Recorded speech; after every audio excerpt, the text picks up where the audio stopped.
Welcome to a walk around Main Street, Poultney, and a journey into American history. I'm Willem Lang, and I'll be your guide on a tour that explores one town's connections with American history. We'll get to know a town that evolved from the frontier into a trading center, a town shaped by farming and quarrying, by tourism and teaching. More than 3/4 of the buildings in this historic district are considered historically intact. They've stood through the eras that define this town. And each era brought a new wave of immigrants who mixed their home culture with the community already here. On this walk, we'll visit 2 centuries of history. There are changes here, certainly, but Poultney today is not so different from Poultney yesterday. Now let's begin. We're standing above U.S. Route 30 that follows the old Poultney Turnpike. Before the turnpike, the mail post was an uncertain event at best, and travel was no faster than walking. But in 1806, some enterprising investors formed the Poultney Turnpike Company to create a toll road. 100-man labor parties and ox-drawn plows smoothed the rough and twisting trail. At the end of one 4th of July work party, the townspeople celebrated with a community dinner and 16 toasts to the patriotic diggers and to the ladies who got the meal. By 1811, the new privately owned Poultney Turnpike was completed, connecting the town to other turnpikes and toll roads. Poultney's location was a strategic halfway point in the 2-day journey between Burlington to the north and the Hudson River near Albany to the south.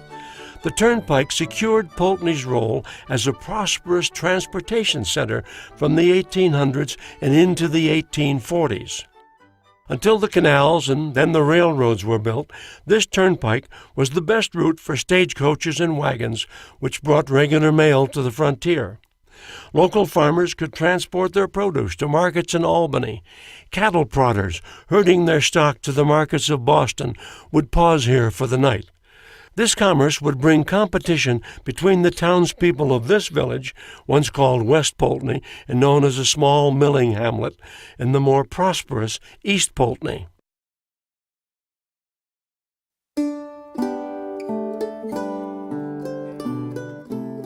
These 2 villages, west and east, grew up side by side 2 miles apart. A rivalry between the villages centered on the location of the post office for the entire township.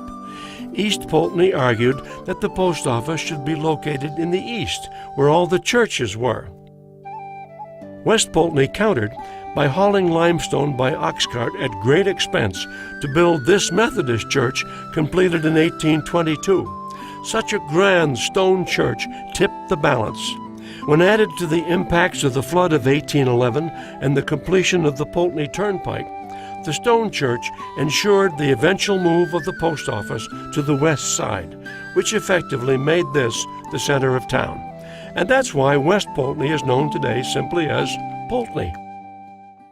From 1841 until 1869, the building was occupied by the Millerite sect, whose leader, a one-time Baptist minister from the Poultney area named William Miller, had forecast the second coming of Christ at various dates between 1843 and 1844.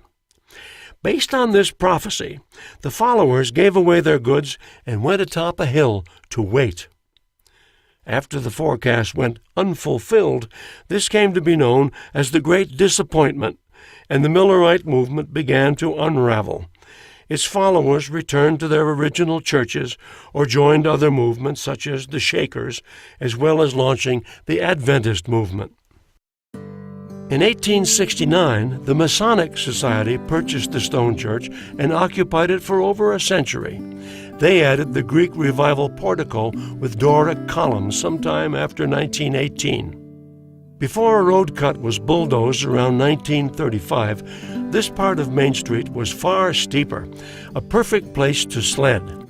As Ed Lewis and Doc Williams remember, we used to start on Stone Church Hill there. Yep. And slide. It was a lot steeper then, right in front of the Masonic Temple, in front, and slide down the main street. Well, we'd go sliding after supper.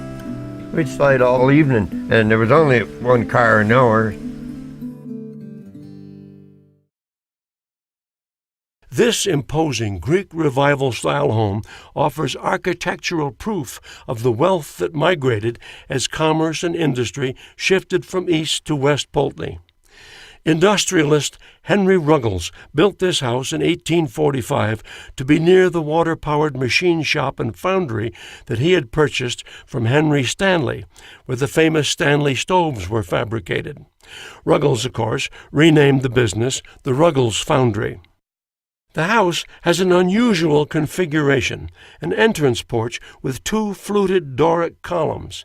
It has a spiral staircase, and over 100 cast-iron rosettes surround the paneled windows in the entrance hall. The red slate chimney, a covered entrance known as a porte cochere, and the rear wing were added in the 20th century. Poultney was the halfway point on the turnpike and proved to be a welcome break in a long journey where passengers could rest overnight. As early as 1800, an inn and tavern operated here. In 1824, Joel Beeman built this current building as a stage station along the route of the old turnpike, serving travelers through most of the 19th century. Stagecoaches stopped here to change horses. The 3-stall barn behind the house served as the stables. At its peak, the hotel accommodated about 30 guests. After canals and railroads replaced stagecoaches, Beeman's Hotel became primarily an inn. The practical nature of housing guests led to periodic remodelings of the hotel, with many design errors apparent in this single building. The Victorian porch is probably a newer addition, while the recessed door with sidelight windows may be the oldest element. The house to the left, once part of the Beeman Hotel, was detached, moved, and reconstructed in the 1940s as a separate home. Poultney was a town of turnpikes and travelers, but also a town deeply rooted in religion. Here at the United Methodist Church, we note a second milestone in the concentration of industry, commerce, and education in West Poultney. Built in 1841, it was a replacement for the stone church to the east. The church was moved, in part, to serve a new population in town, the students of Troy Conference Academy, founded at the west end of Main Street in 1834 as a Methodist school for higher learning. Church services were considered a daily part of the lives of the citizens, students, and faculty of the town, twice on Sunday. So the local Methodist Society built this church in a more central part of town, which allowed enough time for the students to walk back to the academy for the midday meal and return in time for the second service. The design of the church comes from a pattern book authored by Asher Benjamin, who brought classical architecture to the American frontier.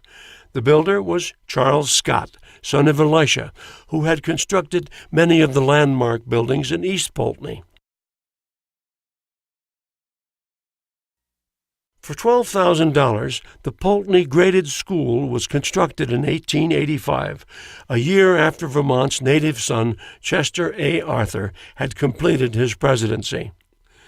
Now, immigrants were arriving to work the nearby slate quarries. The graded school, in its scale and size, was constructed to accommodate a growing population of the town's children, immigrants and locals alike.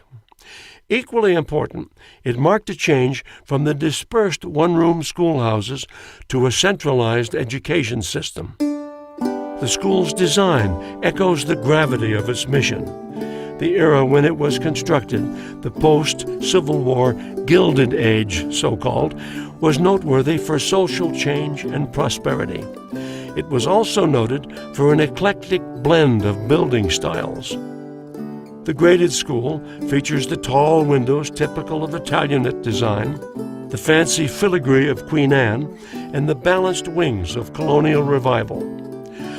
Former students Ed Lewis and Doc Williams tell what it was like to learn your values here. I remember the first day I went to school down there, they rung a bell for you to come in. It's time to come in. And everybody run like the dickens, and I was the first one up to the door. And Mrs. Van Guyler grabbed me by the shirt and said, "You go out to the sidewalk and walk in here like a gentleman." That was my first experience at Poultney Elementary School. And when you got out, school was dismissed. You all went out in the hall and you lined up and you walked out to the street, and they had a bass and a snare drum and two people playing. And when I was in the second grade, you got out of line or out of step, Minnie Carlton would have you right by the ear and yank you right out, and you paid for it somehow. Today, the schoolrooms have been reconfigured as the schoolhouse apartments, which serve senior citizens living in the town of Poultney.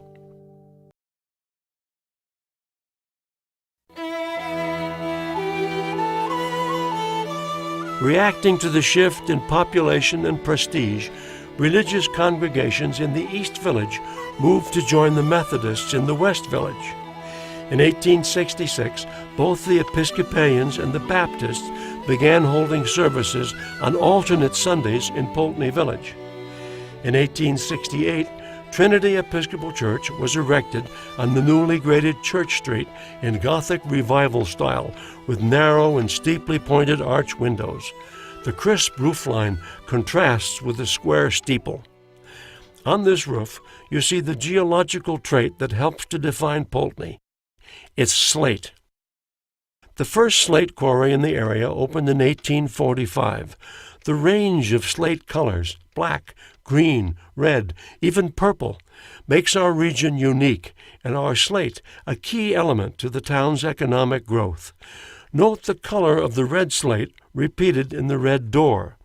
With its complementary colors and red rosettes, this is one of the more stunning examples of slate work in Poultney.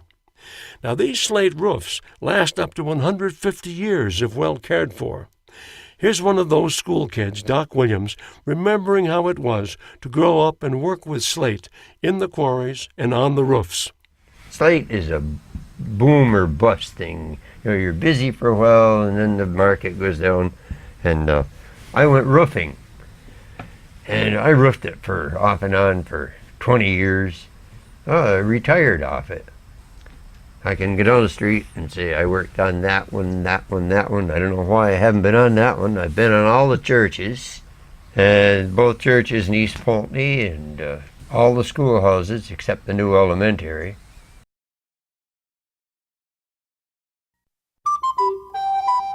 This quiet, grassy trail next to the old depot buildings was once the site of bustling commerce along the railroad that ran from Rutland to Poultney to Albany and on to New York City. This was the route of the slate picker, the rail line that hauled slate from the quarries, agricultural and industrial products, and the immigrants who worked here. Soon after much of Poultney's toll road traffic had been taken away by the canal system to the west, two rival railroad syndicates made plans to connect Rutland County to Albany. Only one of the routes, the Rutland and Washington Railroad, planned to run through Poultney. Its proponents included Amos Bliss, the storekeeper and newspaper owner who'd given Horace Greeley his start, the industrialist Henry Stanley, and the banker Merritt Clark. Public opinion was against it, as it was regarded as visionary. There was even a rumor that to bolster support, the proponents collected signatures from convicts and from soldiers serving in the Mexican War. The tracks reached Poultney in 1851 at a cost of $1 million, and the arrival of train service cemented the ascendancy of West Poultney over East. People moved west, and so did the businesses, churches, post office, and schools. By 1857, the shift became official. The West Poultney Post Office was renamed the Poultney Post Office. In this same year, during the Panic of 1857, the stock prices of the Rutland and Washington Railroad plummeted, and a 21-year-old man named Jay Gould bought up the stock. He inflated its value and sold out in a year, beginning a pattern that would make him one of the richest and most infamous robber barons of the era. But the greed, growth, and speed of daily living were beginning to concern some people. As a writer in the Rutland Herald noted, Now we are scarcely satisfied with 30 miles per hour in those flying machines called railroad locomotives. We begin already to talk of 100 miles per hour. Soon we'll outstrip time herself and get there before we leave. The speed increased and the growth continued. In 1868, the wooden depot was built to handle freight and passengers. Its thick jigsawed braces supported the broad boxed eaves, offering protection against the weather. In 1917, this entire wooden depot was moved back from the street to make room for the new brick depot, which served a line incorporated with the Delaware and Hudson Railroad. Sylvia and Newman Williams, long-time Poultney residents, said that in the early years of the century, it was the place to be. Everybody went down to the railroad tracks to watch the train come in, to see what was going on. That was the fight of the day, was to see them coming into Poultney on the train. It was just a tradition, I guess, to watch the world arrive.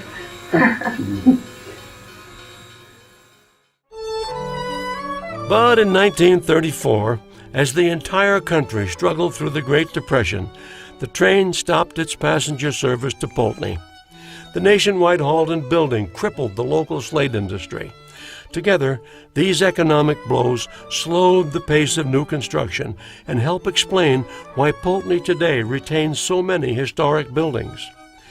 After its service as a train station ended, the brick depot was converted for use as a restaurant, and after the tracks were removed, the former rail line became a rail trail, used for year-round recreation.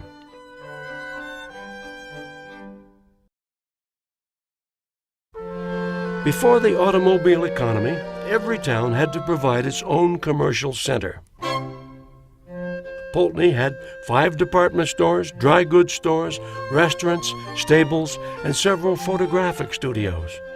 The downtown served local residents and more than 1,000 quarrymen who worked in some 250 quarries in the area. The Humphrey Block, also known as the Journal Press Building, was built in 1904 in a neoclassical revival style, presenting a sense of strength and stature that typified buildings of the Gilded Age. It features pressed metal ceilings, and the cement and concrete blocks were also pressed on-site from scratch. This building is the longtime home of printing businesses, including the old newspaper, the Poultney Journal. The advertisements in the paper might tempt you to spend your wages on a range of goods: oysters, potatoes, sirloin and porterhouse steak, silk and brocades. Here you could find the variety and competitive prices unavailable from the company store run by the quarry. At one time or another, this building housed a bowling alley, a community center, a dry goods store, barber shop, pool hall, saloon, and the U.S. Post Office. Customers arrived on the electric-powered Poultney Castleton trolley, which had a turnaround stop just out front. Downtown owed its bustle to the industries and quarries, which in turn depended on local and immigrant workers. Workers from slate quarries in Wales launched the first wave of immigration in 1850. The Welsh were soon joined by subsequent waves of immigrants, skilled quarrymen or miners from Poland, Austria, Czechoslovakia, Yugoslavia, Italy, Ireland, Hungary, and Canada.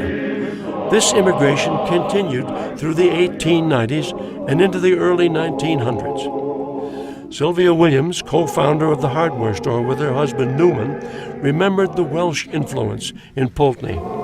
Saturday night was live in Poultney then. All the stores were open, and all the farmers and everybody, they came to town on Saturday night. And you would walk down the street. In those days, a good portion of the people were speaking Welsh. It's a Welsh community, but now you'd never hear it. But in those days, you did, because everybody was out, and quarrymen would come in, and the farmers would come in, and it was a fun night. It really was.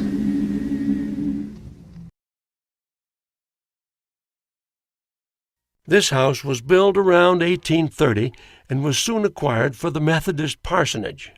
It's noted for the flat-roofed Queen Anne porch with fancy turned posts and cut-out florals and a four-sided hip roof with a cresting cover in slate. At least 2 renovations added to the eclectic nature of the house, reflecting the many building patterns that have blended during Poultney's history. After its use as a parsonage, it served as a doctor's office and then a bed and breakfast.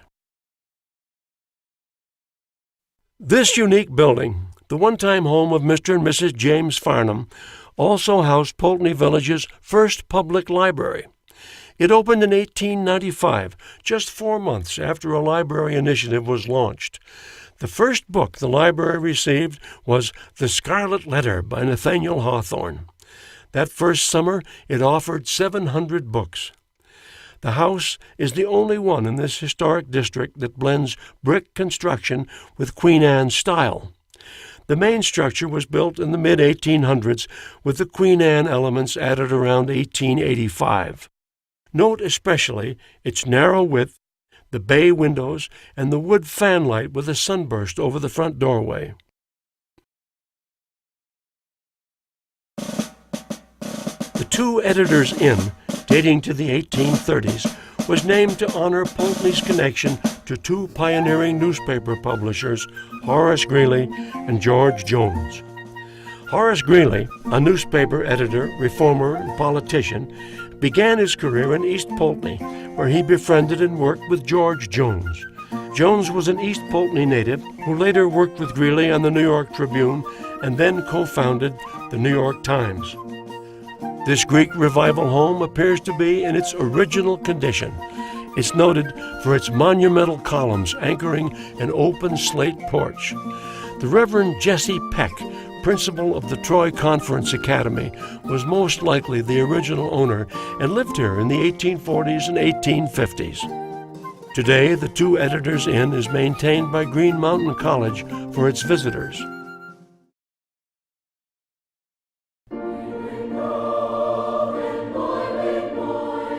Green Mountain College sits on 155 acres, framing the far west end of Poultney Village and continuing the town's long heritage as a home for education. In the 1830s, as the Methodist movement grew, the Regional Troy Conference was formed to support more than 60 churches in upstate New York and Vermont. It was the Troy Conference in 1834 that formed the Troy Conference Academy, now known as Green Mountain College. The college might not have been located in Poultney, though, if it hadn't been for the foresight of the townspeople. The conference noted the beauty, healthfulness, temperance, good order, and freedom from influences baneful to a school of Poultney. But the gift of some $6,000 from the townspeople clinched the deal. In 1863, the school's name changed to Ripley Female College, in part due to a lack of male students who were fighting in what the locals at the time called the War of 1861. The college became a leader in the women's educational movement and was the first college in Vermont to graduate a woman. One of the first graduates was Anna Catherine Green, whose 1878 novel, The Leavenworth Case, A Lawyer's Story, was an early American bestseller. Some refer to Green as the mother of the detective novel. The school reverted to Troy Conference Academy in 1874 and changed again in 1931 when the academy launched Green Mountain Junior College, the first junior college in Vermont. And again, during World War II, Green Mountain reverted to a college for women. The school returned to its co-educational mission in 1974, changing its name to Green Mountain College and offering 4-year bachelor's degrees. In the 1990s, the college developed a curriculum focused on the environmental liberal arts and has become a leader in the sustainability education movement on college campuses. Through all these years, the fortunes of the college and the community have been intertwined. The students remember the town fondly. Sylvia Williams certainly did. There was one little store next door to the Journal Press, and Mrs. Dimickle, that was Mrs. Dimickle ran her restaurant, a little small restaurant there. And we had to go to chapel at the college 3 times a week, and we finished at 10. And if you hurried, you could skinny downtown and go to Mrs. Dimickel's, and you could get a piece of her chocolate cream pie for 10 cents. She only made a couple of them, and if you wanted one, you had to get there first. And they didn't last long. It was delicious.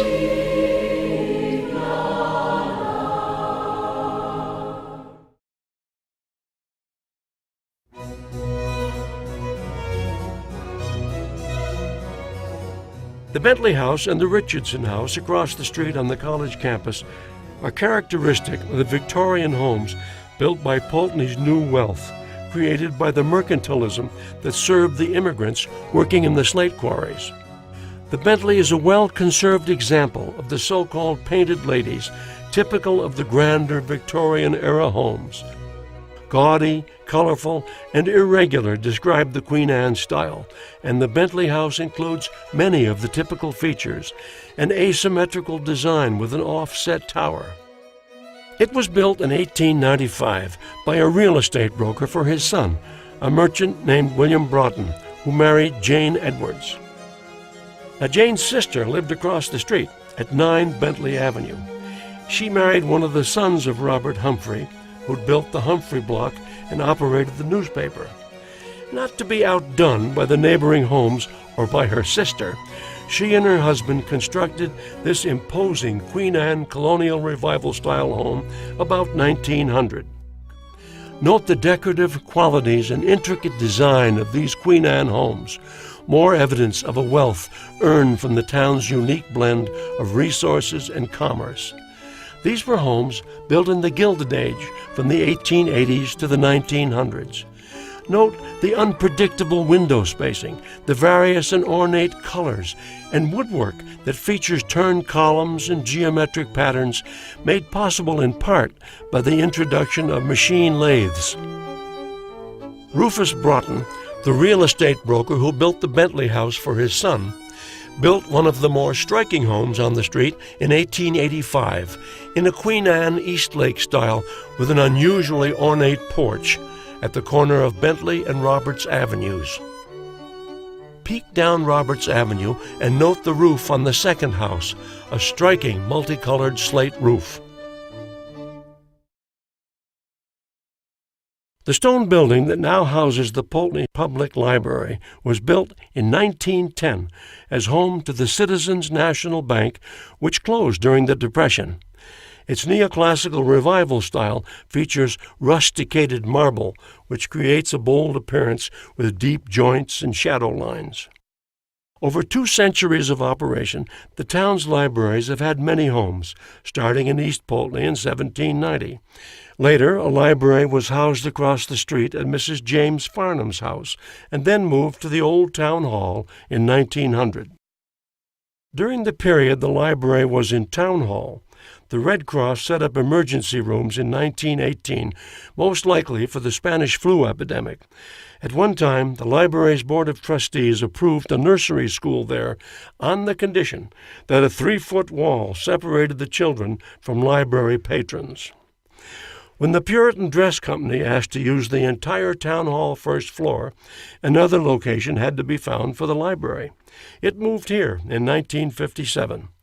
Because of the smaller space, the library had to dispose of over 7,000 books and some unique collections, including a display of birds from 1915, now part of the Poultney Historical Society's collections in East Poultney.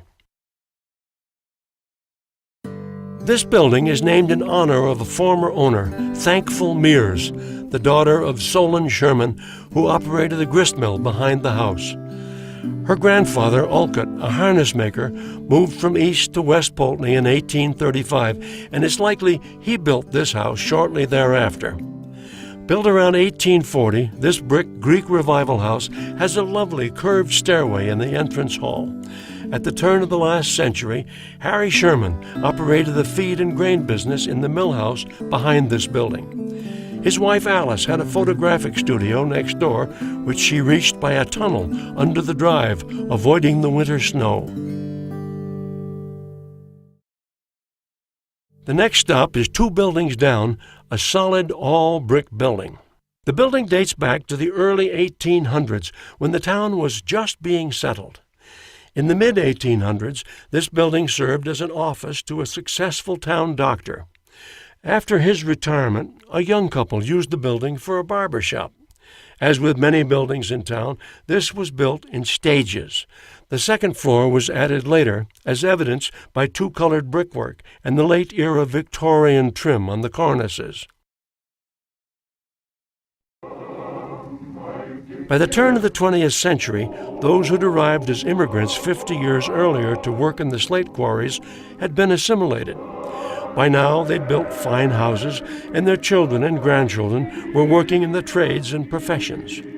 The earliest and largest of these immigrant groups, the Welsh, built this Welsh Presbyterian church in 1901. Sheathed in multicolored slate and sitting on a quarry stone foundation, this church reflects the work and the spirit of its parishioners. It features straight and uplifting Gothic structures contrasted with such Queen Anne filigree as fish scale and diamond shingles. In the 1920s and 30s, this church sponsored the Welsh Male Chorus, whose singers performed nationally. Today, it's the last surviving Welsh church in Vermont.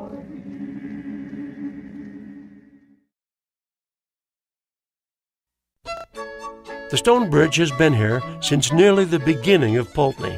Like the town itself, this house has seen many changes and survived times of prosperity and hardship.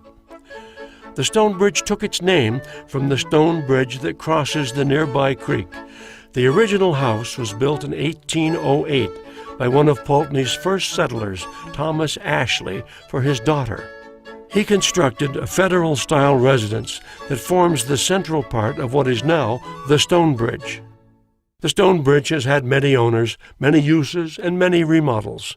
Its owners both reflected and shaped the town's changing fortunes.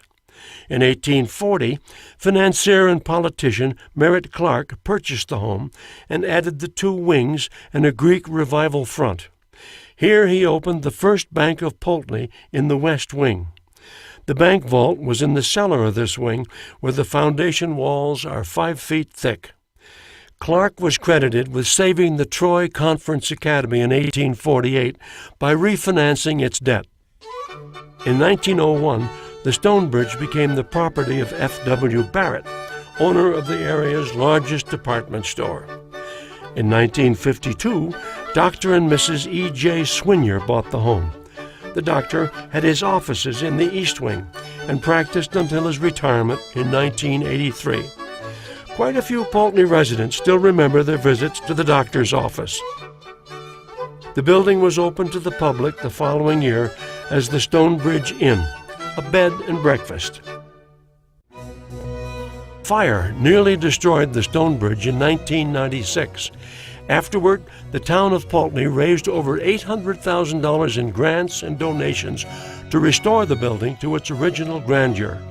It's now home to a variety of community service organizations, including the Poultney Visitor Center, and it's often open for an informal tour. Finally, we invite you to follow the other tours in this series, East Poultney and the Poultney Driving Tour. Together, these audio tours explore the Poultney area, a region that embodies the history of small towns in America. The Destination Poultney Tours are brought to you by the Poultney Historical Society, the Town of Poultney, and Green Mountain College, and are supported in part by a Preserve America grant administered by the National Park Service, Department of the Interior. For more information on the audio tours and other attractions, drop by the Poultney Visitors Center at the Stone Bridge.